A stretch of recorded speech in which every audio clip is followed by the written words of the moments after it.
और व्यायामशाला गठित की थी। नरेंद्र तलवार चलाने, कुश्ती लड़ने व नाव चलाने में भी बहुत कुशल थे। पठन पाठन में व संगीत में भी उनकी बहुत दिलचस्पी थी, मतलब रुचि थी। अब देखो, ये वार संभालो, शाबाश नरेंद्र, है ना, लोग बोल रहे उससे, देखो ये खेल रहा है वो, बहुत बढ़िया। नेक्स्ट लाइन है, नरेंद्र ने 1878 में, मतलब 1878 में हाई स्कूल परीक्षा प्रथम श्रेणी में उत्तीर्ण की।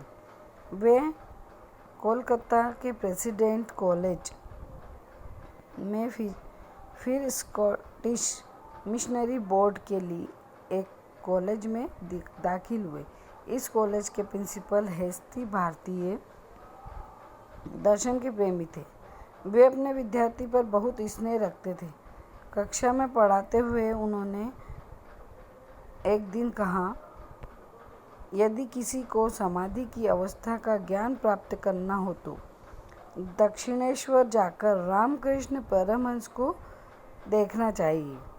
किसने कहा था? ये कॉलेज के प्रिंसिपल थे, हेस्टी भारतीय, ठीक है, उन्होंने कहा था।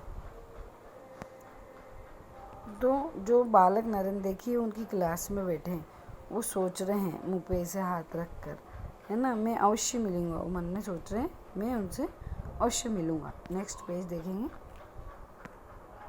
नरेंद्र की उत्सुकता जागृत हुई, मतलब ये जब बात उस प्रिंसिपल ने कही तो उसकी इच्छा जागृत हुई। एकांत में चिंतन मनन करने का उनका स्वभाव बचपन से ही था, पर वे किसी प्रत्यक्ष का मतलब होता है जैसे आँखों के सामने, बिल्कुल उनके, ठीक है। प्रत्यक्ष मतलब आँखों के सामने, जो आँखों के सामने हो, ठीक है।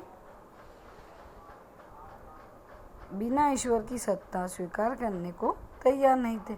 उन दिनों कोलकाता में ब्रह्म समाज की बड़ी चर्चा थी। वे ब्रह्म समाज के महर्षि देवेंद्र ठाकुर से जाकर मिले और उनसे प्रश्न किया, क्या आपने ईश्वर को देखा है? नहीं देखा तो नहीं, परंतु महसूस किया है। मतलब उन्होंने ये प्रश्न किया, किससे किया? देवेंद्र नाथ ठाकुर ना, वे ब्रह्म समाज के जो महर्षि थे देवेंद्र नाथ ठाकुर, उनसे जाकर उनसे प्रश्न किया कि क्या आपने ईश्वर को देखा है?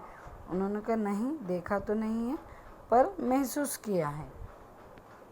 इस उत्तर से संतुष्ट होकर वे गंगा तट पर स्थित काली सुप्रसिद्ध मंदिर दक्षिणेश्वर में श्री रामकृष्ण परमहंस के पास जा पहुँचे।